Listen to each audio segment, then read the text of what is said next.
जय श्री कृष्ण दोस्तों। माघ मास की कथा अध्याय 6।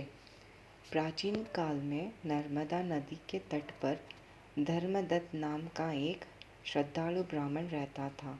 वह अत्यंत गरीब था, परंतु उसका मन सदा भगवान विष्णु की भक्ति में लगा रहता था। माघ मास आते ही वह नित्य प्रातः ब्रह्म मुहूर्त में उठकर ठंडे जल से स्नान करता और ओम नमो नारायण मंत्र का जाप करता। एक वर्ष माघ मास में उसकी पत्नी गंभीर रूप से बीमार पड़ गई। घर में धन नहीं था, फिर भी धर्मदत्त ने माघ स्नान, दान और व्रत नहीं छोड़ा। उसने प्रतिदिन अपनी क्षमता अनुसार तिल, अन्न और गर्म वस्त्र दान किए। एक दिन एक साधु उसके घर आए। धर्मदत्त ने उन्हें आदर पूर्वक आसन दिया और थोड़ा सा अन्न प्रसाद रूप में अर्पित किया। साधु प्रसन्न होकर बोले, वत्स, माघ मास में निष्काम भाव से किया गया स्नान, दान और भक्ति कभी निष्फल नहीं जाती।